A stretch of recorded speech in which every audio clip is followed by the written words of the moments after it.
Bit of a thriller late last night between Iran and New Zealand. A game which conjured up 4 goals. Which way it went? Well, I'll tell you next.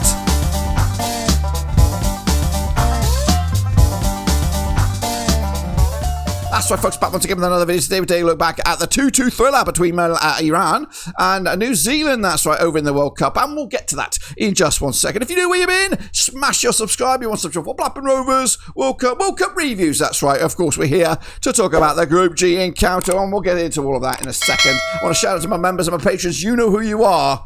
Kudos for supporting the channel. Smash the like, smash the subscribe if you're interested. Can we get cheeky 48 likes on this video? A like for each and every one of the nations at this World Cup. That would do wonders for the channel and for this video, and get eyes on the prize. Of course, the prize being this. That's right, is Iran up against New Zealand late last night. A Group G encounter which threw up 4 goals and put a group into chaos. What do I mean? Well, I'll tell you. Look at it. Of course, 2-2 was scoreline. A game which flip-flopped all over the place like a flip-flop at the beach. That's right. Look at it. Action Jackson, 17 efforts for that of Iran. 8 of them off target. 14 for New Zealand, 4 of them off target as well. And a couple of goals for Eli Just, who opened up the scoring on the 7th minute before Ramin Razalian equalised for Iran on the 32nd minute. It was into the second half. Eli Just again took the lead for the All Whites on the 55th minute before Mohamed Mohabi again equalised for Iran in what was a seesaw, back and forth kind of game between these two nations. Two nations who, of course, probably are the nations that are expected to struggle in this Group G. But right now, it's even bloody Stevens, that's right, between all 4 nations. And we'll elaborate on all that in a second. Quick look at the possession stats here. And as you see it, New Zealand did edge it 51% to that of Iran there with 49%. So, of course, a tight game between the 2 nations over in Group G. But let's remind ourselves, of course, who played for each nation coming into this. Quick look at the Iranians with Aran Bazaravan between the sticks, still rocking, 33 years of age, with Ali Netamani at the back there with Shoja Kamalazish, Amir Mohammadi, and Ramadan Orezan, of course, who did get himself a goal. Quite an aging back line there. Meanwhile, into midfield, the likes of Sahida Tahalzi, Simon Gerhudos, Aria Yosef, Mohamed Mohabi, again, also with a goal there, 4-man midfield. And up top, the likes of Shalabi Malangalu and Mahid Tarimi, wearing the captain's armband.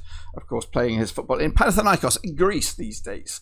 Quick evaluation of that squad, just 12 million for the Iranians, which I think is quite surprising. As for the New Zealanders, their evaluation up to 22 million, and the personnel involved was Max Kokram, of course, in the books of Millwall these days, Michael Boxall, Finn Surman, we got Liberato Kasake, Tim Payne making up a back 4, ex-Rover there, Tim Payne, Joe Bell, Marco Stamich, Sabat Singh, and Elijah Just in midfield. Up top, like actually Callum McGowan in midfield, and a 5-man midfield with Chris Wood up top, as you see it right here and now. So pretty yes, resolute and decent 11 for the Kiwis.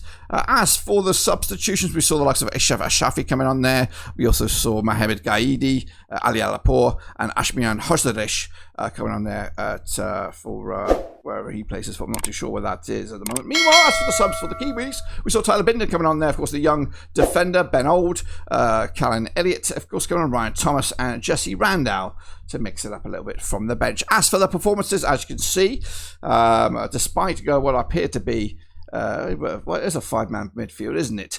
Iran with a 6.83 on average with the 4-4-2.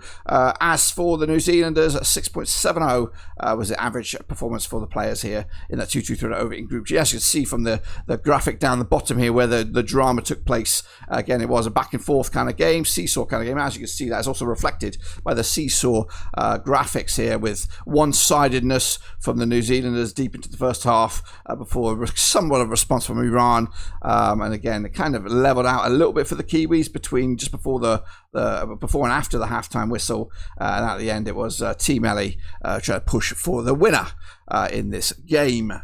That's, of course, the situations, of course, with the graphics. What about the situation in the table? Well, the table looks like this. It's all even Stevens right now in Group G, with everybody level on a point, with Iran currently top of the charts, with New Zealand in second place, Belgium and Egypt at the moment. But the Kiwis will now focus on Egypt, with Iran taking a look at Belgium, with, of course, everything still on the table coming into this match. But what about the social media aspect? What are people saying online? Well, I'm going to try and get to it right here, right now. Of course, look at some of the comments that made last last night or this morning. Well in, lads. Hope you guys keep on going well. Make it through to the knockout stages. All the best from an Aussie. That keeps to see you, lads. Tear it up. Meanwhile, Savage Fanboy said, be proud, all whites. You did incredible. Let's keep it going. Hashtag FIFA. Kanajef over with the Belgian flag. They're still unbeaten in, 44 years at the World Cup? That's impressive. Meanwhile, John says, wish you guys had held on for the win, but a point is still a point. Manning Mustang said, good game. Keep the chances coming, or keep chances open. Meanwhile, KK Commentary said, Iran, New Zealand just turned this group into a complete lottery. Every remaining game now feels massive.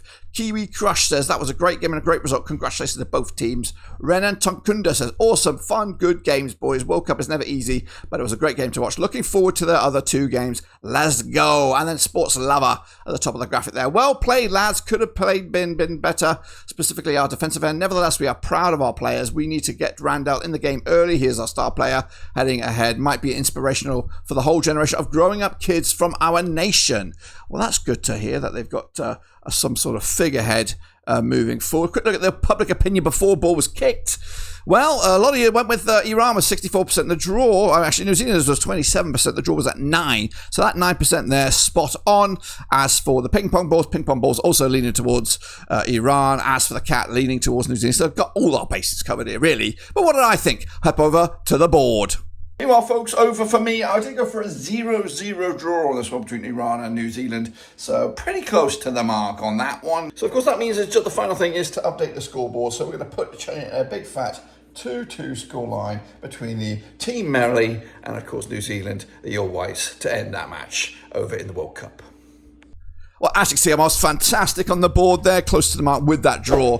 But, of course, it is now all about match day number 2 for these nations. What they're going to come away with, of course, in those games. Can they bounce back? Can they get the win? Of course, which will put them well and truly in the mixer for around a 32 spot. Anyway, until then, subscribe, smash the like. I'll catch you all later. But until then, guys and girls, we are done.